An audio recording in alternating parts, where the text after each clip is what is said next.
What is peace? Let's start by that. So what's the difference between that and watching a video? What is sleep paralysis? What do we have if there isn't darkness? It's a lie. Who built the Great Wall? What is deja vu? What happens when we die? How does it happen? Like that we see something but it's not there. How many people like know the thing? What is light? When you die, you just died in what? What is darkness? Who is the leader that said we should build the Great Wall? And what is multicolor? Please subscribe. You want to be the person who watched our first video. All right, so the first question is, what is measurement problem in quantum physics? Let me break that down to you. So there's this problem that we have in the quantum, like in the physics and mathematics world, right?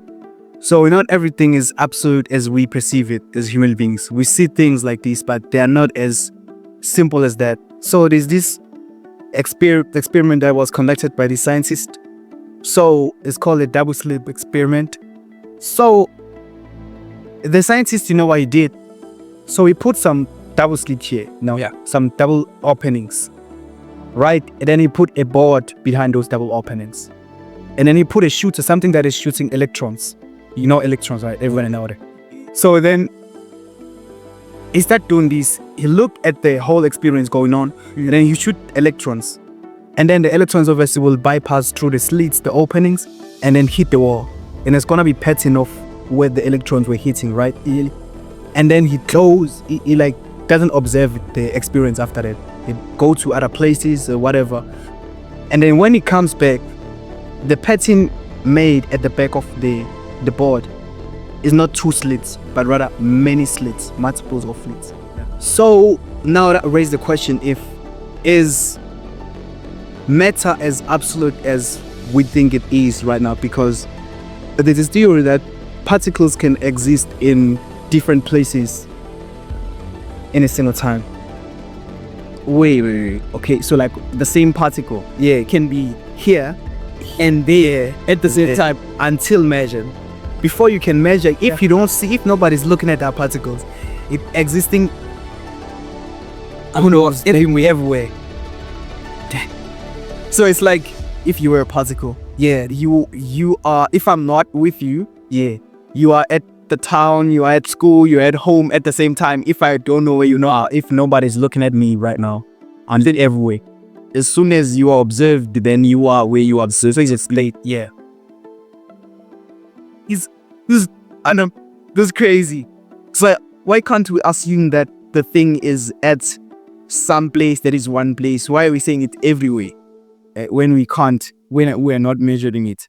Because when you look at the double slit experiment, we was only shooting particles that were supposed to pass by the slits. But then the pattern caused at the back of the board was multiples of slits. So we don't know which particles were passing. I don't know, because there was no other spaces to make those patterns. So if there are patterns beyond those openings, even if like there wasn't supposed to be patterns at the edge of the thing because there were no openings. So you can't say the electrons were like psh. So basically, because the electrons are not observed, that means that the electrons existed everywhere while someone was not looking. That's how they got to pass to the other side. But then they didn't decide to hit the wall at that moment. So instead, the particles hit the wall at different places at the same time. So it's the same particles, but they exist at different times, and now you're observing the residue of that, and it proves that. Now, listen to this carefully. Nobody's looking at our world currently. Nobody's looking at Earth, or nobody's looking at whoever or whatever planet. So is it true that we have the same Earth on another universe? Oh my God, shoot. So there's like suggesting that maybe there's another Earth because no one is looking at us. No one's looking at Earth, exactly. So if nobody's observing us or measuring the quantity of us, then we are at multiple states at the same time. Then you might have a wandila that is existing on another planet, or another universe. Same thing happening. Just that unless some other terrestrial beings come and observe us, then it's gonna be singular, which supports the parallel universe system. Yeah. Dang, that's awesome. This is awesome stuff. That's an awesome. And yeah, go ahead. We can't. So basically, it's like there's no solution to this. This is a fact. But things exist everywhere. Well, there are different interpretation of the experience conducted by the scientist. So others says that particles act as waves and particles at the same time. So you yourself, you are not only just a particle, you are maybe of some sort of vibration, or exactly so, because the only reasoning or logical reasoning on this experience is that there is some, I don't know what they call it in physics, I forgot the word, and we did it in grade 9 when we learned about physics. Is it where the waves are overlaying? But that, yeah, the waves go like this, and then it's a lot. So if you have waves going through openings, yeah, they're gonna combine and then make a different, then it'll be gonna expand into those patterns that you observe there. So it is said that particles actually might not just be particles but also vibration, which also links to the string theory. Oh yeah. So which one do you think is more logical and reasonable explanation? I think I would go with string theory, because I like string theory. Maybe that's why. So you think we are all just vibrations? I mean, saying just is making it sound redundant, but I think, yeah, we could be. It sounds more believable to me than that everything exists everywhere at the same time, when it's not being looked at. But maybe it is. The viewers can tell us what they believe into. So you're gonna tell us what you believe into most between the string theory, or which is existing in different states at the same time until measured. Right. So the next question: is science the only path to truth? Now, what does this mean? Yeah. Physicists believe that what they have quantified to be the way of proving something is true is the only way of proving something is true. For example, for a theory to be accepted, it must be investigated in different places by different people, and then the investigation should give the same results at every time. Yeah, that sounds about right. But then, what do you say about the things that are above science? For example, there are people who can tell the future, and we've seen this in South Africa especially. There are prophets, there are many people who can tell the future. Science doesn't support that.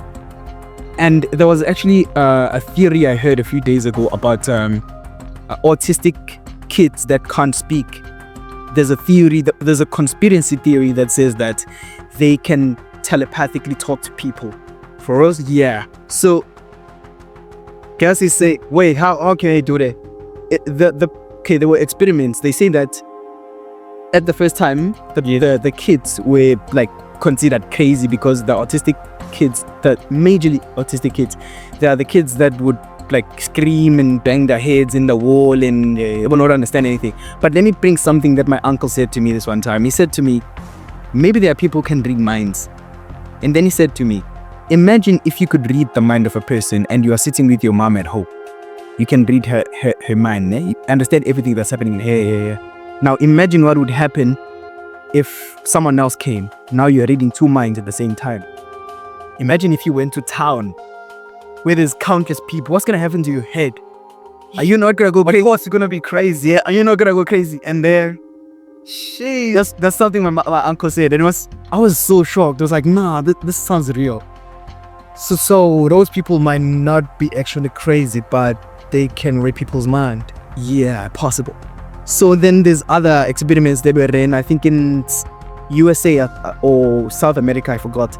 But they were autistic kids. They were considered crazy for a long time, and then someone was trying to teach them how to speak.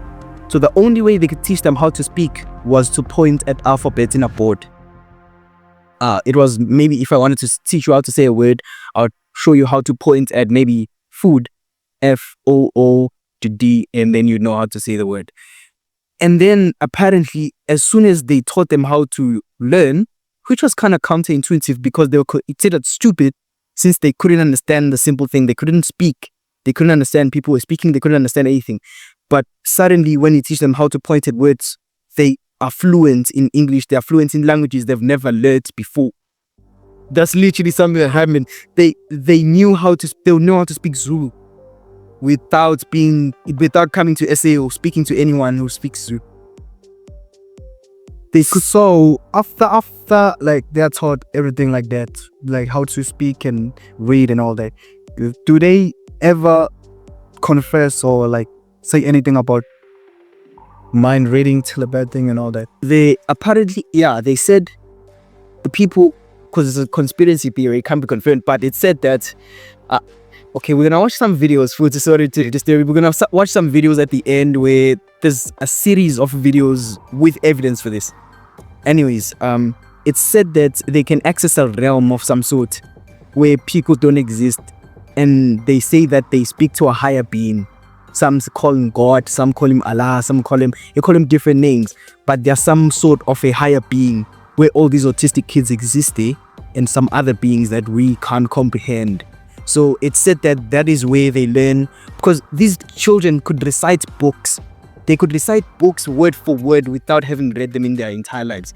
For real? So that's insane. That's crazy, right? So it said that they go to the other realm. That's where they read these books. Apparently the books also exist in that realm, in other realms. So that's how the kids could access them. That's how they could recite them perfectly without having ever read them in this realm that we live in. So yeah, they say they do know how. They also go to the realm to access other people's minds. So in conclusion, science is not all that knowing and good. We have a lot of things we can't explain using science. Yeah. Wow, that's crazy. So right, let's go to the next question. The next question is gonna be what exactly is consciousness and where does it come from? All right, so consciousness. So you know what is being conscious, right? Being aware, being able to take decision yourself, being able to critically think and be logic about stuff, right? That is being conscious. So just take a deep breath and think about it. So everything just it was nothing before, right? They say just Big Bang and everything like that, but and then it was just non-living things, right? Just dust particles and elements tossing around. All of a sudden, just some carbon atom decided to bond, not decide because it's not living, just mistakenly bonded with some, I don't know, hydrogen or whatever. Then it formed some organic thing, and then it transformed over time, evolved. And then after that, just that non-living thing became conscious, had a brain. And now you are just a living person with a brain and conscious, just from non-living thing, from nothingness, basically. From nothingness to something that can understand everything And nothingness. Oh, we can't understand. Yeah, we're gonna get to that. So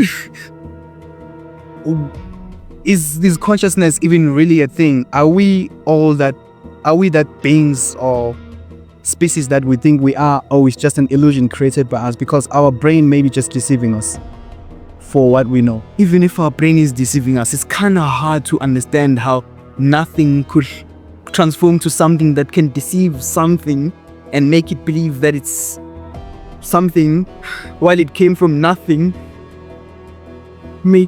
It's not understand. It was just rocks and stuff, and then just decided to, I'm just gonna be living, and then yipped. All of a sudden, you now breathe and care about. You wanna go to school, care about your life. You wanna be vegetarian because you care about animals. Exactly. Wanna be confused about the gender and everything like that. So we just came from nothing to something. So the question is, what is consciousness? If we're looking at it that way, are we really something, or we're just still nothing, but in like a robotic way? Is like AI. Maybe AI might think it's conscious right now, but it's not, because it's just nothing. A bunch of rocks and minerals and other things. Just Are we also just some machines that are mistakenly or accidentally created, or are we all whatever we think we are? That's where, my friend, you should be Christian. Right, yeah, that's why you bring just Daniels. You should be a Christian. Right. Okay. So next question. Why is mathematics so good at describing reality? It's so weird, because you look at us, we just came as being, you came into the world, Yeah. and then someone decided to count how many cabbages they had. Yeah. Why is 1, 2, 3 so accurate at saying how many cabbages we have? Like, how? It doesn't sound like a good question, but it is actually. Yeah, it is very good. Why is 1, 2, 3 such a good way of describing how many cabbages we have? And not just that, that's like the lowest level of it. Why is it that we can calculate that the universe is expanding using math? Using like it was just discovered. Why is it so perfect at explaining this? Why? How? How is math so perfect? And then if you think about it, what is the chances of other terrestrial beings or aliens discovering the same math that we have discovered? I think if they were to discover maths, it would be so hard. Or it would be exactly the same, but it would use different representation, I think. But how what are the chances of that happening? Just having the same mathematics laws, because everything that we've seen like yet in the universe is following our laws of physics, our calculation, our formulas and everything like that. So even in the outside of whatever we exist in, they must be following the same equations. So what is the possibility of those aliens and terrestrial being, discovering the same mathematics that we have? I think they could discover the exact same maths, but the difference is their representation, as I said. Why am I saying representation? Because there are some representations that are influenced by culture in our mathematics. For example, 1, 2, 3 up to 9, or 0 up to 9 rather. The base of counting like that. It came from a guy called Al-Khwarizmi, I think. I forgot his full name. Yeah. That guy brought that up because of some things that influenced him psychologically through his entire lives. Because he couldn't have just decided on 1, 2, 3, right? He could have decided on anything. He could have said ki, pa, to, ti, or some. Or maybe there's gonna be like after 9, there's no it's not the continuous single digits. It continues, yeah. So those are influenced by culture. That's why they would be different on like aliens. Like we use sigma, Yeah. we use integrals, the sign of the integral. But I think the rules around them, like the fact that when you take one number and you put a plus and then you take another number, well, they wouldn't use a plus maybe. But the fact that when you add two numbers, the concept of adding, I think it should be the same because that's what governs the universe, and they can't invent their own thing to govern the universe. They have to explain the universe that's already there. So that's why I think it would be the same, but not exactly. So in conclusion, we didn't make math. Math was already there. Yeah. We just found his way to here. Yeah. But there are some things that would be very similar, like prime numbers, for example. Yeah, I think I heard that from a video, Neil deGrasse Tyson, saying that you could talk to them using prime numbers because they're universal. It's just you can't change prime numbers. But how significant are prime numbers? What if they don't even consider them to be, in their calculations? What is the use of prime numbers in universal calculation and how the universe works? I forgot, to be honest, but actually in mathematics, I don't know in physics, but in mathematics, prime numbers are pretty important. There's even like a problem about prime numbers that's absolutely famous, and your computer is only working because of the prime numbers. There's a formula that was derived by some guy called Riemann. And because of that formula, it can't be proven. The formula can't be proven, but it finds all prime numbers. It finds all prime numbers up to infinity.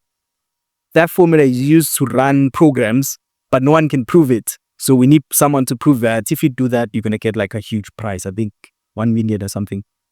So that's how important they are. They help computers work. If you want yourself $1 million, just find how you do the thing in it of prime numbers, how you find that. It might be super smart. We not. We just used to be guys, also a stupid guy. Right. So the next question is time real or just an illusion created by brain? Right. So, look at this thing. So it is a theory.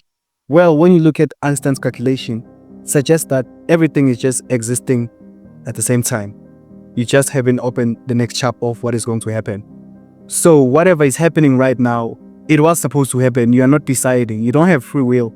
It's just like a path that you are just following. It has already happened. You were just following the sequence of what is going to be happen. When you look at Einstein's theory of equation, now we can link that to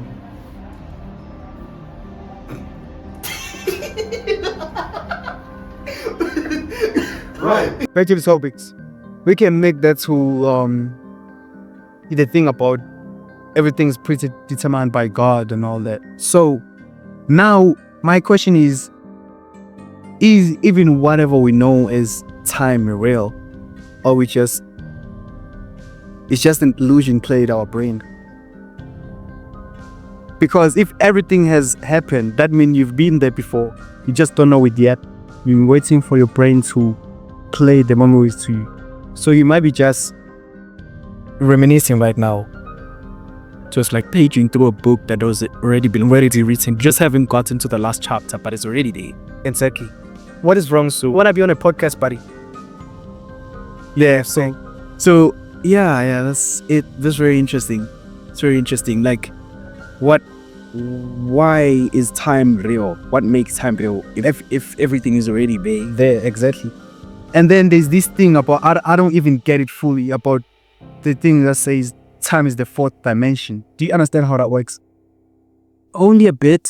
So it's like we have 3 dimensions. Yeah. I'm not sure if I understand it well enough, but like we have 3 dimensions, which is like length, breadth, and height on basically everything here. So if you have length, breadth, and height, you just have space, and there's nothing moving. It's just space. The time doesn't pass. There's absolutely just space, yeah, bro. Oh, then nothing's gonna happen. Yeah, nothing's changing. Hence, we have to have time for everything to change.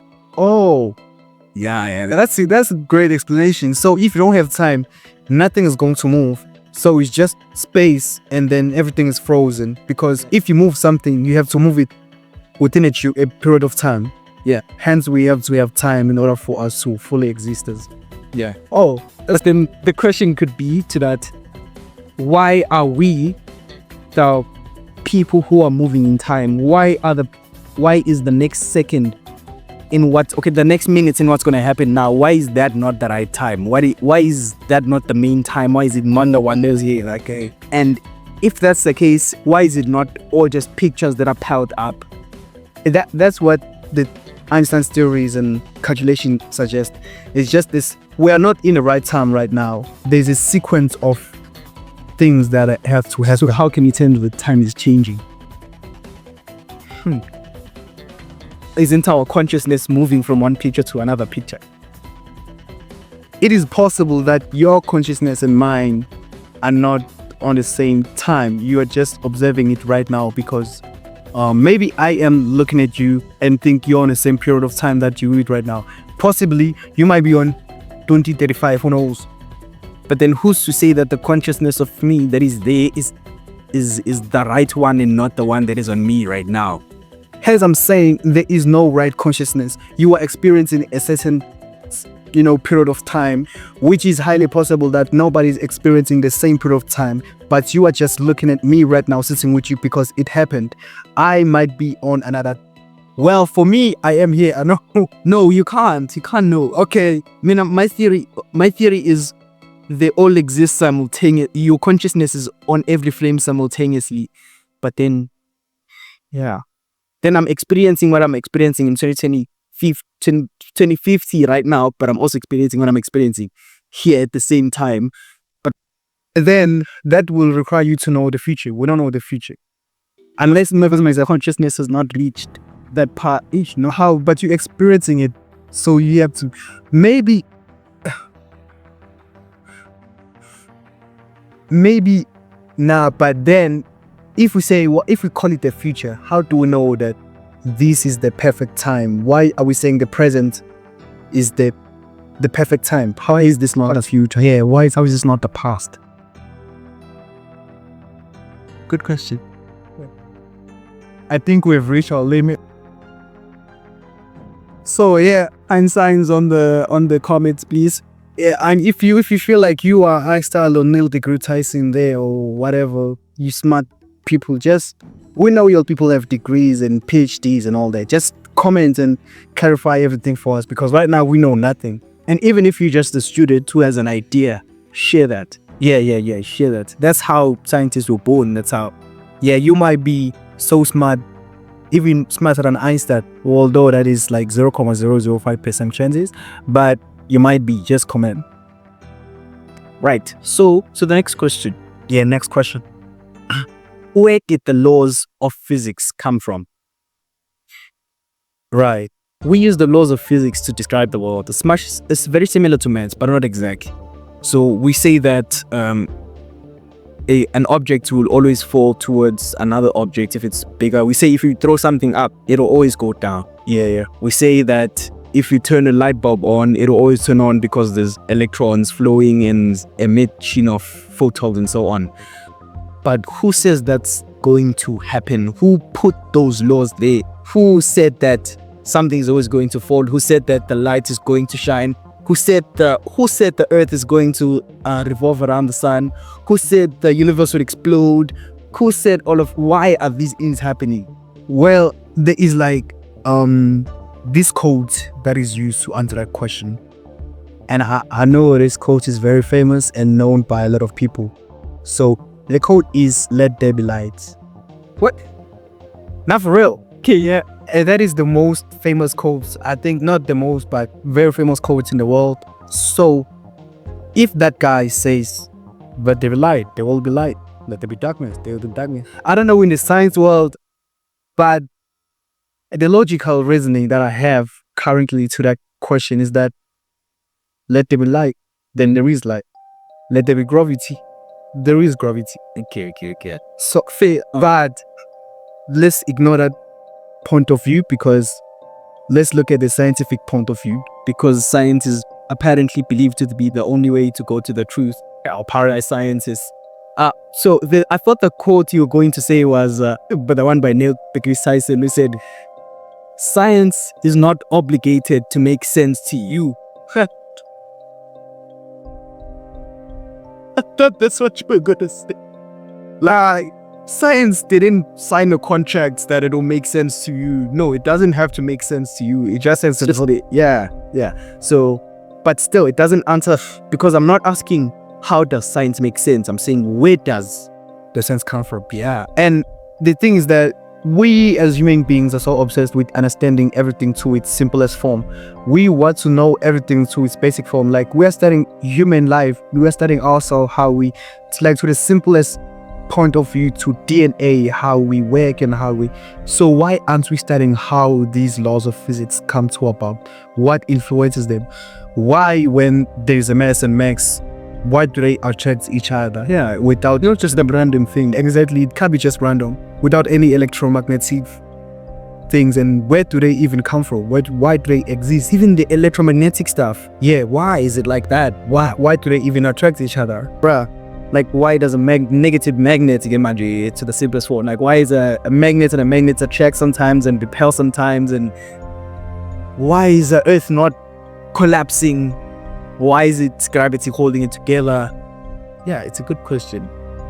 So yeah, we're asking a lot of questions and we're leaving this to you guys. If you have answers and you want to share thought, just go ahead and share. Don't be afraid.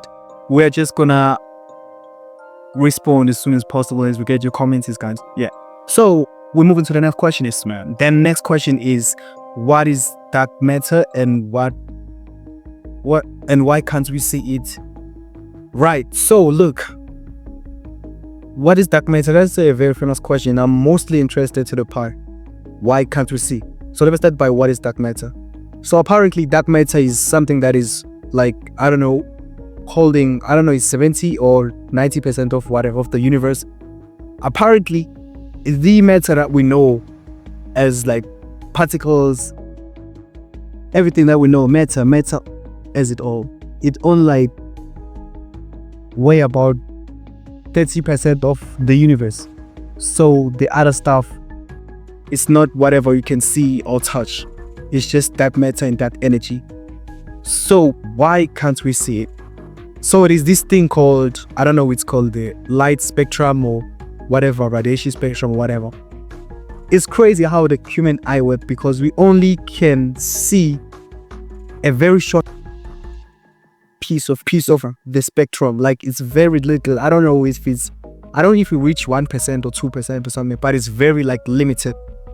So there is a lot that we can't see compared to what we see. So right now, whatever you see right now is literally 2% of everything that is around us. So the thing that about dark matter can be just floating around us or ghost or whatever, but the things that the human eye can only see 2% of whatever is around us. So now the question is, we as human beings look at ourselves as superior beings and everything like that, but we literally can't see anything at all. We see nothing, not specifically nothing, but we see so little things that we can, even have the audacity to quantify things and try and make sense of it, because we see a short amount of everything that is surrounding us. So my question is, if whatever we see right now is 2% of everything that is surrounding us, does that mean we are still stupid? I mean, yeah, it could mean that we're stupid because we can't see everything.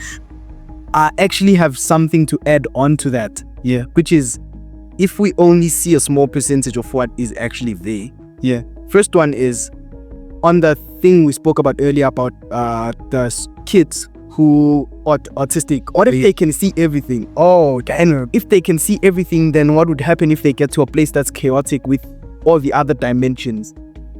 That's insane. Put that on the side. Now look at this one. What about all the animals who do behaviors we can't understand? What if they can see the other dimensions? And what if us as humans building all these buildings, trying to make life easier for us with technology and everything, is messing up the other dimensions? It's influencing the sea. And then all these animals are actually smarter than us because they are continuing with their nature, which means they're not messing up the other dimensions, but we are, because we think we're smart. Right. What if that's the case? Well, I don't know why I'm calling them dimensions. Just I mean, it's this dimension if we can't see them with our own naked eyes, but then it's already there. I think that's the different dimensions. Yeah. So other animals can have that, leverage, or I don't know what I can call it. To see other dimension or spectrums that we cannot see as human beings. So that means, hence, we do not understand the way they behave.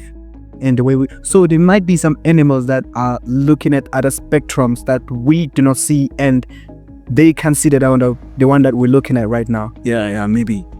Possum.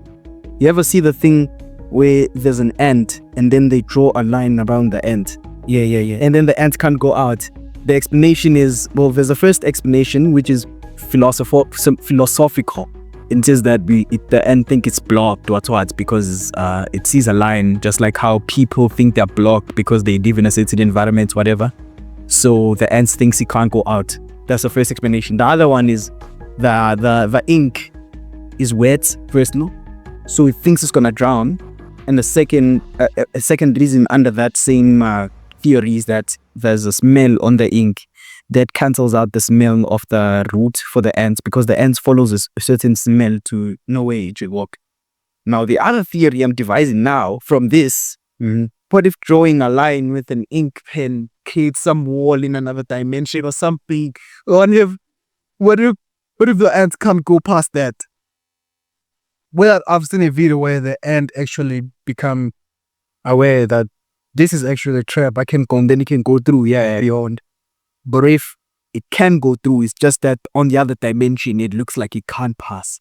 But it can pass. Same as us human being. What if we can actually go through this wall, but then our mind is so determined to us believing that this is solid, because everything happens in the mind. Whatever you believe actually comes true.